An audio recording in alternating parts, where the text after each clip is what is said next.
make renewable fuels as the third pillar in the decarbonisation strategy. We're seeing very good examples. For instance, BMW, they've gone all in. They've just given out a complete release for all vehicles, for all diesel-powered vehicles, for HVO, that they've ever produced. If you simply went from E10 up to E20, just making the quantification across the market, you can come to a similar CO2 reduction.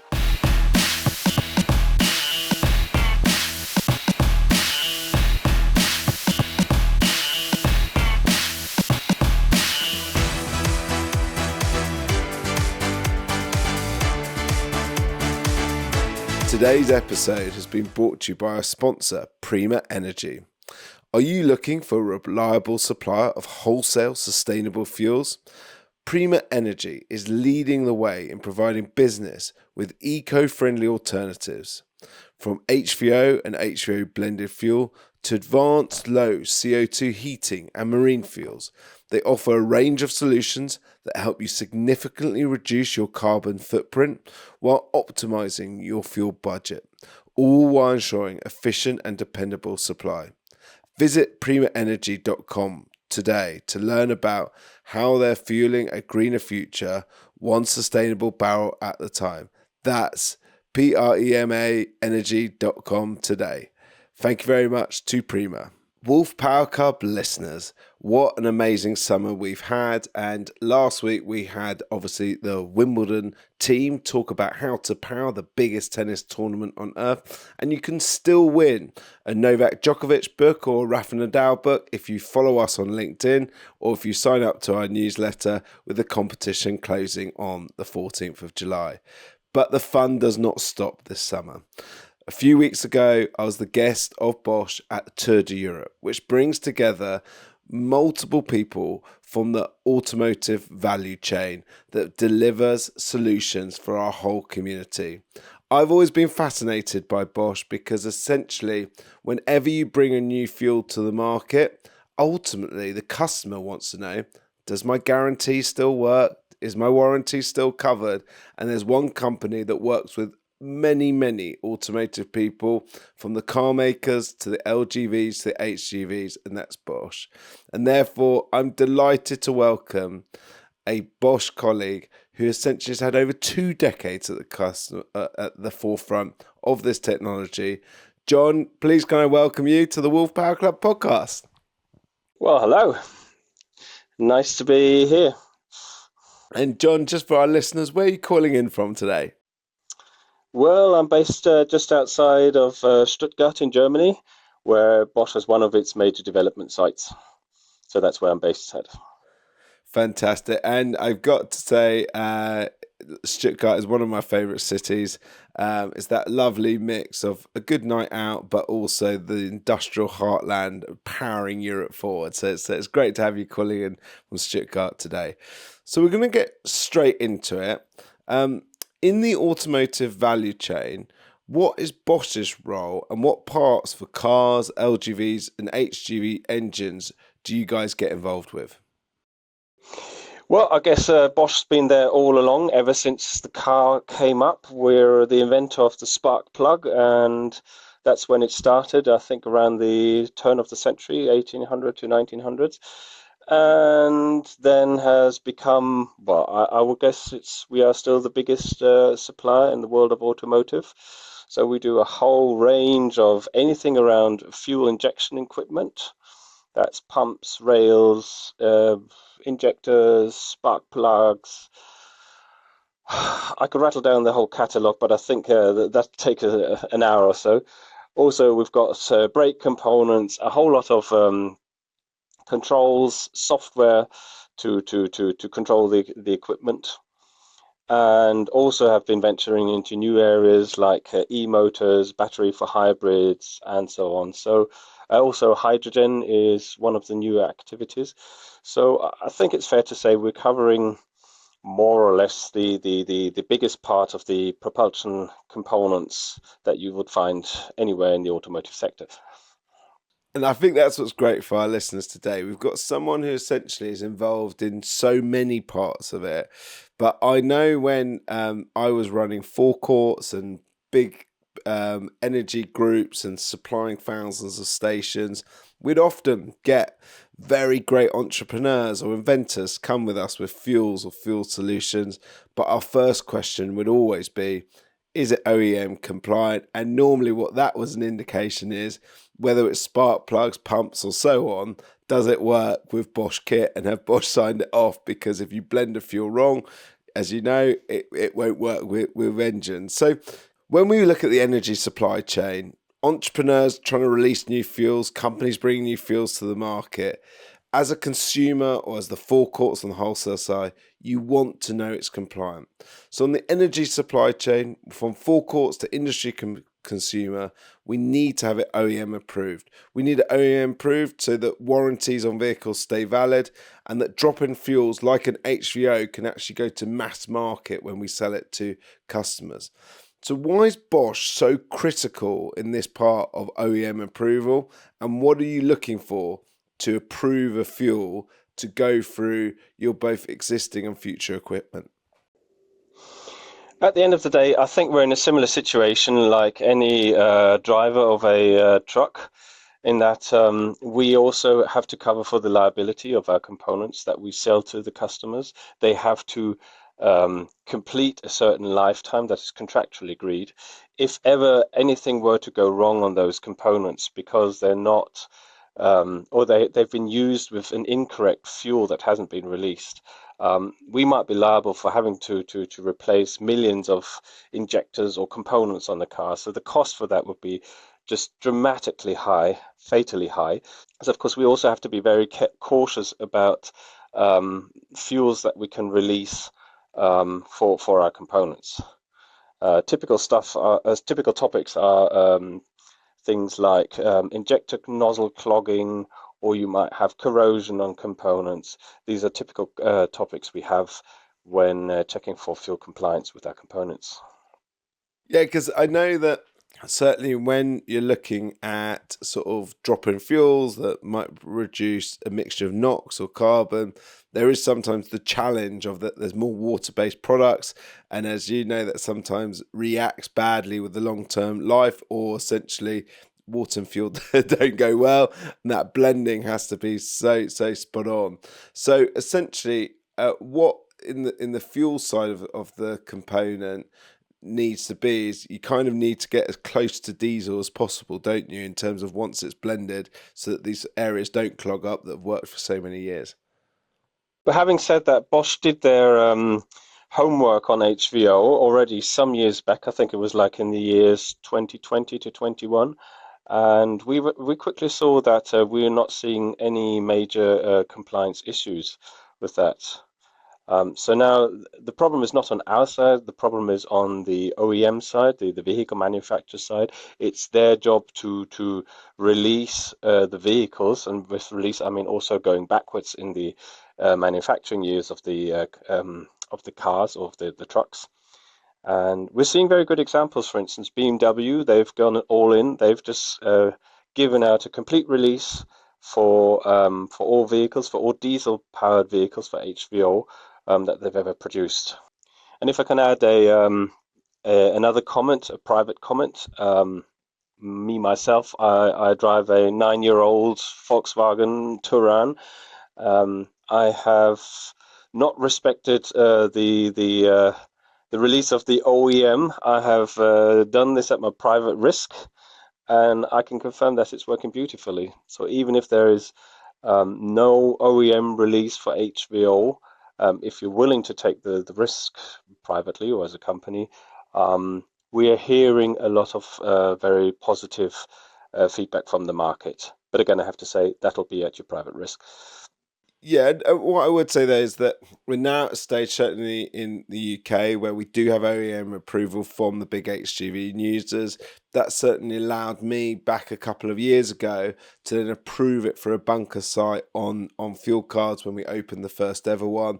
And it's great that today we've got our sponsor, Prima Energy, who are supplying really top-end product across the sector so that essentially vehicles can run. And actually, as I say, we've moved on from that debate, but we've got this wonderful relationship with Bosch. But Bosch don't just have a relationship with a single OEM or a single fuel supplier. this year you guys went about a European road trip. Now, many of us love a European road trip on holidays, but this was purely for commercially bringing together all the various stakeholders across Europe. On the Tour de Europe this summer, across May and June, my understanding is Bosch alongside 28 partners, and we'll put a link into the website, guys, so you can see all the people that are involved in Tour de Europe. There were 17 countries involved. You took 16 vehicles. I know on some stages it went up from that, and you did over 70 events on Tour de Europe across. And I was very fortunate to come to your London one in Westminster.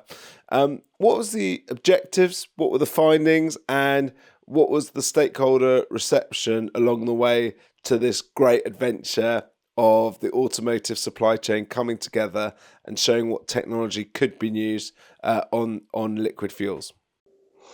Okay, well, if we go to the starting ground of this whole activity, at the moment, if we look at how we're doing with decarbonizing road transport in Europe, that including the UK, by the way, we're seeing that we're not making tremendous progress. In the world of passenger cars, in most countries, the quota of EVs is stagnant at around somewhere around 20%, and this is not getting us close to anywhere where we need to be. Climate change is not waiting. Um, we now have to take more actions if we want to make progress. And it's for this that we have seen in an industry, we need to have a plan B. We need to have more options, and we need to find solutions that are really accepted by the customers, by the end customers. And it is then that we turned to the renewable fuels as also a decarbonization solution for those cars, combustion engine cars on the road today, which are still going to be on the road for minimum the next 20 years and maybe for a whole lot longer.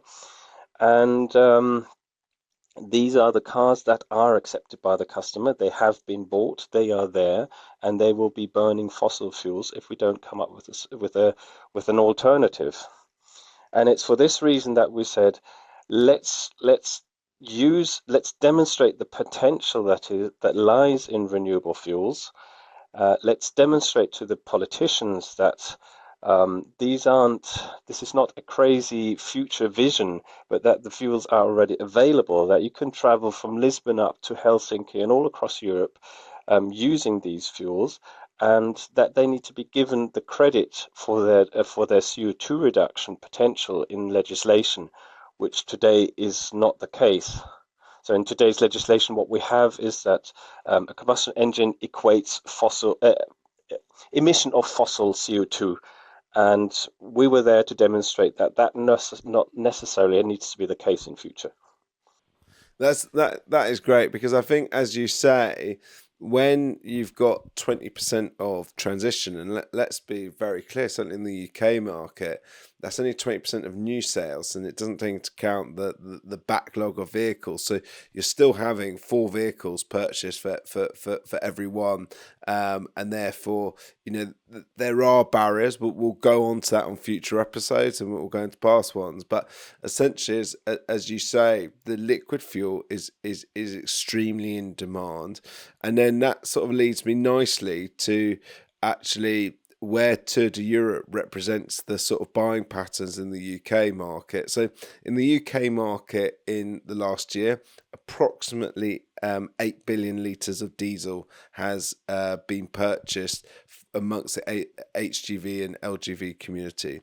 Amongst this, and we know that figure from tax returns. The second figure, though, has been a bit of research by Wolfe Power Club, so feel free if people want to dispute it, but I think we've done pretty good research, is that we've spoken to a lot of the suppliers, and it looks like the HVO is approaching 550 million litres of that 8 billion, and we've got multiple sites opening across Europe with that fuel. We certainly saw a big change in the UK when red, which was the tax rebated fuel, could no longer be used for big parts of the supply chain.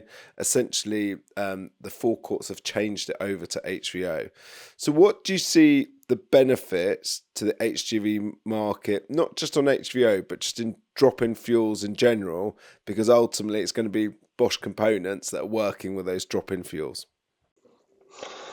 Well, at the end of the day, I mean, the benefits are at hand. You don't have to invest in new vehicles. You don't have to invest in charging infrastructure. Basically, you're just using everything that's already there, and you're just putting a different fuel. So it's trying to make it as easy for the end customer as possible to switch to a decarbonization solution. And this is the big advantage that the renewable fuels have, is that it doesn't require a whole lot of upfront investment, but you simply using what you have at hand and buy a different fuel. And I think that's almost one of the points that I saw passionately expressed amongst the different people in that room, was that sometimes I feel that politicians have gone for engine type because it's very easy to do on AMPR, and whereas you guys have created things like digital twins that can help with that, and I've always felt that you could always do it also relationship of paper tax returns, because ultimately do your VAT electronically. I see no reason why you can't do your fuel supply. Do you think that's been one of the reasons why politicians have pushed back, because almost saying electric or saying other engine types meant that it made their job easier, even if it wasn't the quickest way to get to a cleaner society? I don't think it's even that. I think if we go back 5 years, renewable fuels really just weren't heard of. Yeah, so this when they started really bringing up these decarbonization strategies, both in the UK and in the European Union, you'd have to go with what was available technically at the time, which was mainly electrification and this idea of bringing hydrogen to the market, but not really as an established technology yet. Now, 5 to 10 years down the road, we're seeing that renewable fuels are also widely available. And it's now that we need to address a review of legislation to establish renewable fuels as we like to call it, the third pillar in the decarbonisation strategy, alongside electrification and hydrogen. I like that, the third pillar of the transition, and I think it's a great shout, because something came up in the Q&A at the Tour de Europe London session, which I'd not heard of before, and I was just wondering if you could expand on a bit for our listeners. In the Q&A part, there was a discussion that if petrol moved from E10 to E20, it would have a great environmental benefit than the current total electric car sales. And I was just understanding, what are the opportunities for E20, and how would Bosch work with a market that moved to E20? Yeah, the numbers were actually brought forward by a company who's providing the ethanol part that is today already blended into conventional gasoline. And according to their estimates, if you simply went from E10, which is widely available in Germany, where I reside, up to E20, um, just making the quantification across the market, counting the number of gasoline cars and the quantities of fuel used there, if you simply upgrade the blend of from 10% to 20% of renewable content, you can come to a similar CO2 reduction that's equivalent to the CO2 reductions that all EVs have incurred of EVs on the road in Germany today. So this is just a simple maths, macroeconomic numbers put side by side and made a comparison. I think what's exciting about that as well is that we've also seen issues that sort of Bosch don't get directly involved in, is then total life of vehicles. And that obviously has a huge energy and consumption impact and environmental impact. And if essentially where that E20 comes in, is it means vehicles stay on the road longer, people haven't exist. We've seen also first generation electric cars having very, very challenging problems in terms of getting a resale market. It does actually give huge optimism, and I can't wait to see where the E20 discussion goes, because when I hear numbers like that, that's a very exciting change for minimal impact on the consumer. It's just lifting a nozzle, but it needs the forecourt industry to come on board. So yeah, I look forward to that debate continuing. Then we moved on to, obviously it wasn't just Bosch on Tour de Europe. As I mentioned earlier, it was 28 partners. But what are some of the things that the collective group want from the UK and EU governments? I appreciate Bosch is a global company, and therefore there's probably other governments. But as we know, if the EU or UK does something, then normally other governments try and replicate policy and so on. But what can they do to support the automotive value chain? Well, what we're seeing today is legislation which is based on the fact that it equates combustion engine technology with fossil emissions of CO2. And this is this direct link that we have to break up, because if you're running your vehicle on renewable fuels, why should a OEM be penalized with a theoretical value if in reality this emission isn't even taking place? So this is this complete change of mindset that we're campaigning for at the moment.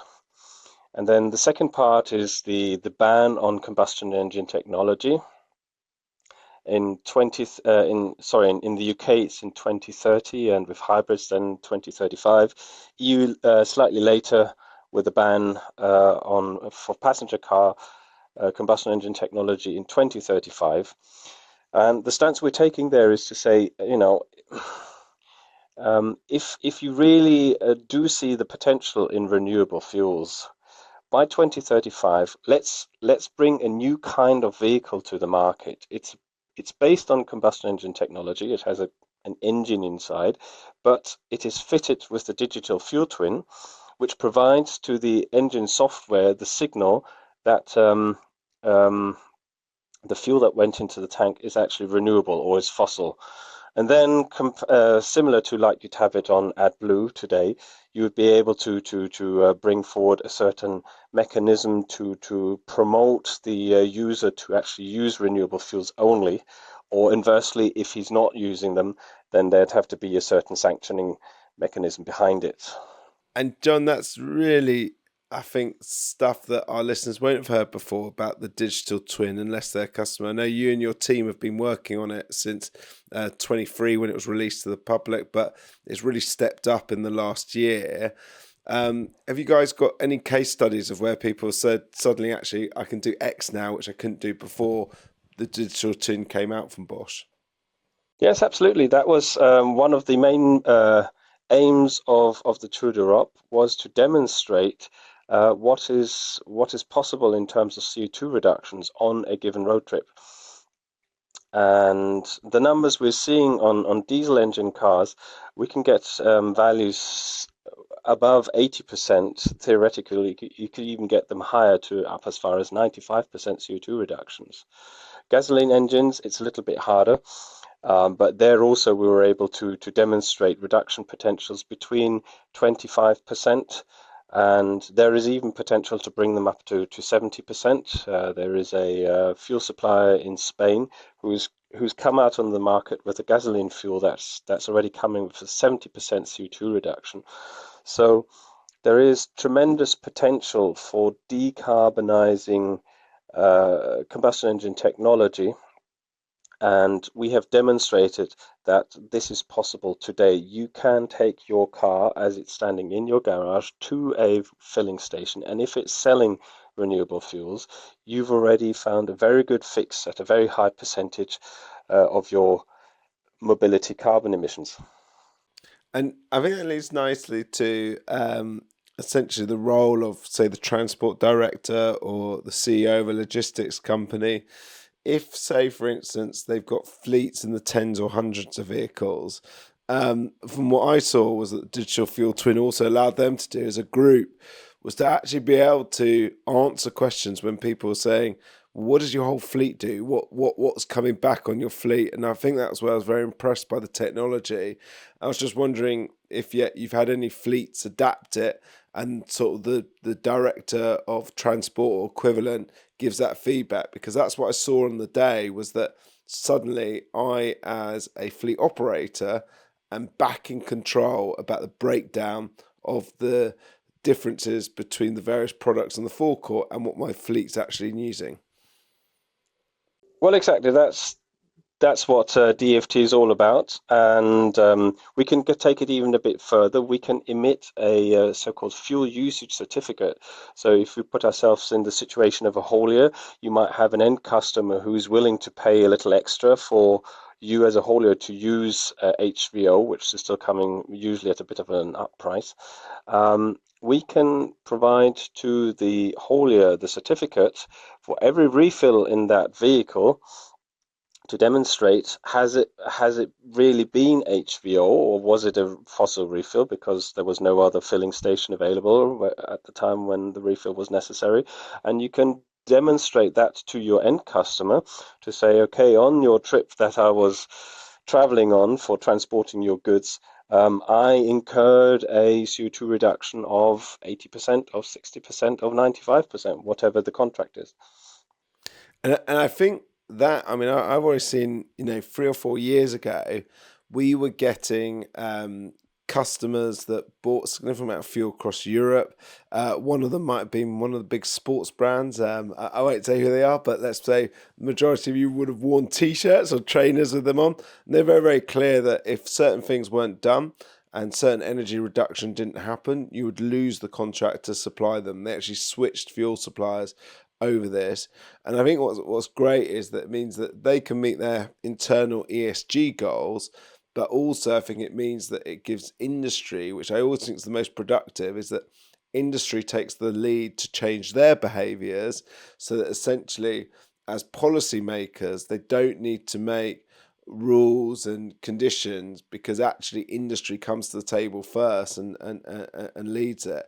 And I know, for instance, at the Tour de Europe, those sort of words were being echoed by the likes of in the London session. DHL were there, sort of expressing sort of why they've gone about it, and I think it gives real excitement. If people want to find out more from your team about the digital fuel twin, what's the best way for a company to approach you guys to maybe roll out digital fuel twin in their fleet? Yeah, everyone is free to simply Google Bosch Digital Fuel Twin, and you would be directly forwarded to our company's website. If you are interested in the results of the Tour d'Europe, as it was called, the policy campaign, there again, tourdeurope.eu is the website, where we are showing what it's all about, who is participating, where we've been, and what the results are.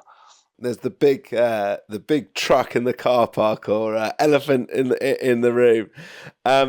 In the last year, we talked about how the car market had stagnated at 20%. It's been even more challenging for the HGV market. At Wolfe Power Club, we're preparing documents to go to ADIPEC, to go to, we're chairing the Spectator Energy Summit this November. Is that essentially HGV market has been even harder than that 20%, in that when we look at the worldwide sales of vehicles, we're still looking on electric HGVs at less than 1%. For all of those HGV electric passionate fans, we do have in a few weeks the CEO of Windrose Technology, who is the company that's got a 700 kilometre HGV tractor unit that they are hoping to get EU approval for soon. But essentially, where does Bosch see this balance on the HGV market? So we've got HVO now, the drop-in fuels that HGVs can use. The market going on past 2050, although it sounds miles away. When you buy a truck, its average use in the EU, depending on what the company fleet's policy is somewhere between 8 and 12 years. So anything purchased in the next year will still be probably running around the streets of the EU sort of in the later 2030s.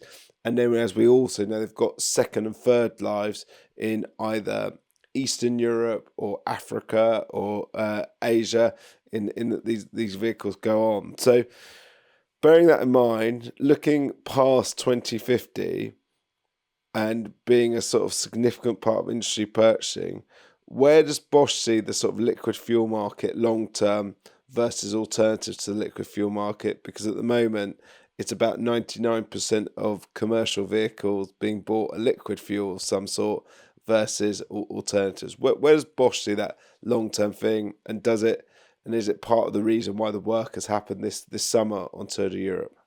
Well, it's a very good question. And had we been talking 2, 3 years ago, at least in the world of passenger cars, everyone would have said by 2025 we would already be like 30, 40% of the market share electrified. And we're seeing that this is not happening. What we're also seeing is in the world of HGV, the investment cost for simply creating the charging infrastructure is even much higher. And now, don't get me wrong, we're not trying to position renewable fuels as a counter proposal to electrification in any way at all. What we're seeing at the moment is that there is a certain scarcity of renewable resources, renewable energy of all kinds. Yeah, it's renewable electricity, it's renewable fuels, it's renewable gaseous fuels, which also exist. So, basically, the best we can do is to simply activate all renewable resources that we can put our hands on today, because, like you mentioned, electrification, especially in the world of HGV, is not going to run away in the next few years. It's going to gradually grow, and all along, new vehicles will be coming on the road, and they will be there for a very long time. So we need to also have renewable fuels to decarbonize these vehicles. They're not going to disappear. They will be there. They will be driving on our roads, and if they don't drive on our roads, they will be driving in other continents' roads. So let's find solutions for those cars that are there.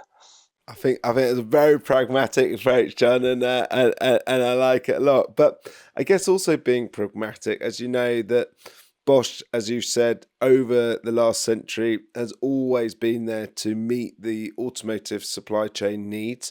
And I was just wondering how Bosch overall adapts to this now market split of internal combustion engines to EVs in terms of supply chain strategy, because I guess it means that as a company you have to have more lines, more productions, more sort of complexity in that supply chain.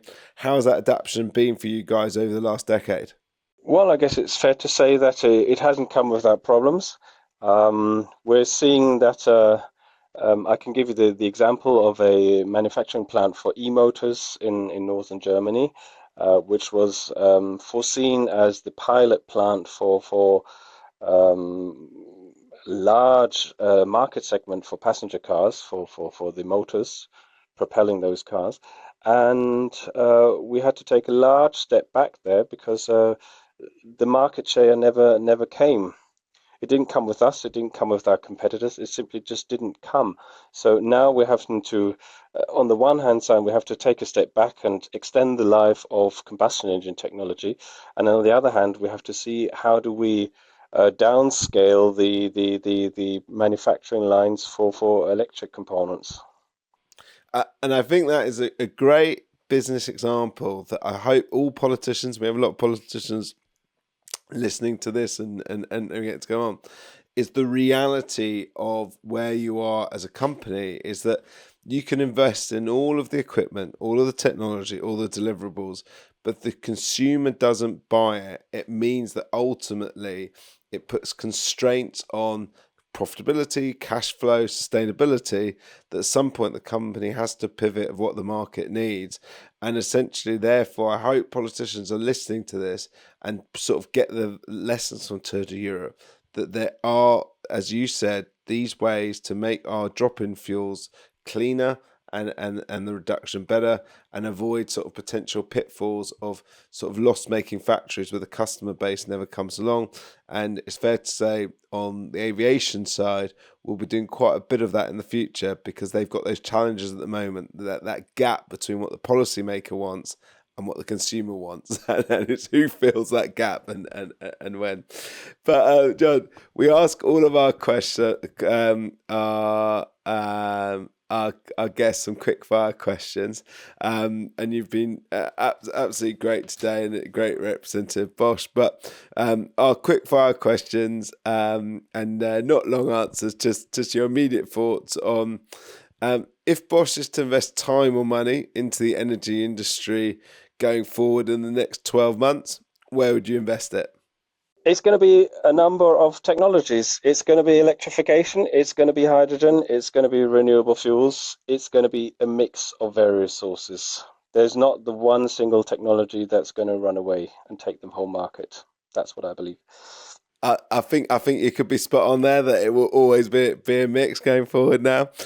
Obviously, you guys ended Tour de Europe in Brussels. My fine wife used to work in the government there and the parliament there.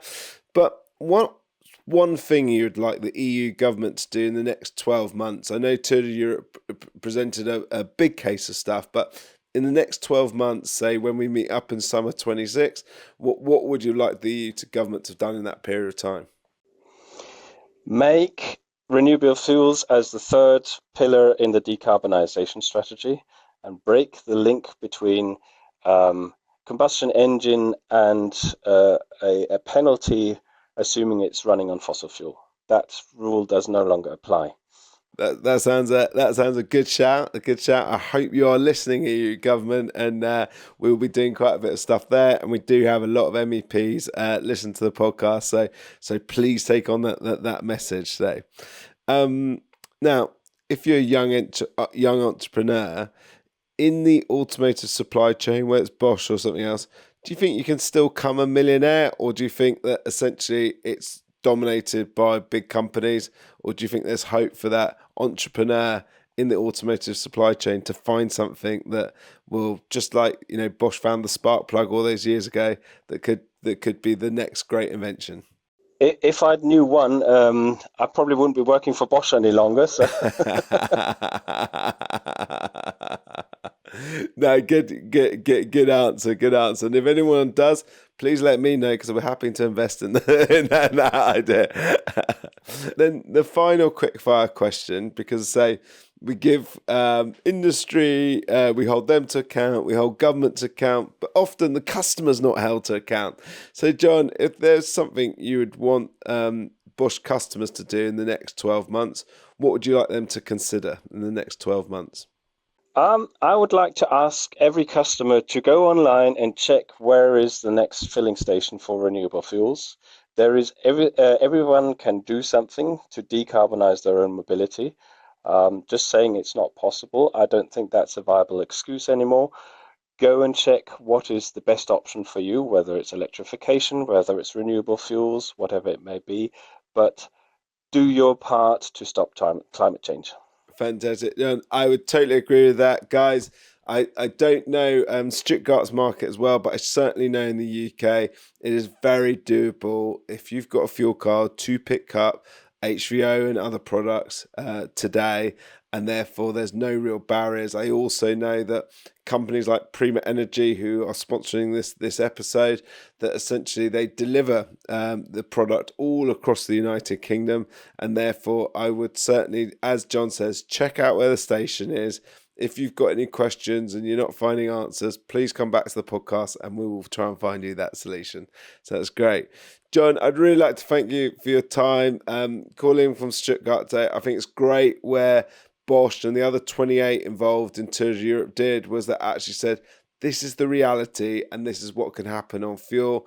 And also, I've always wanted to get Bosch on because, as I say, any new fuel that comes to the market, you guys are so involved that it's great to hear from the manufacturer itself about what can happen. I really want to thank you for your time today and an excellent interview.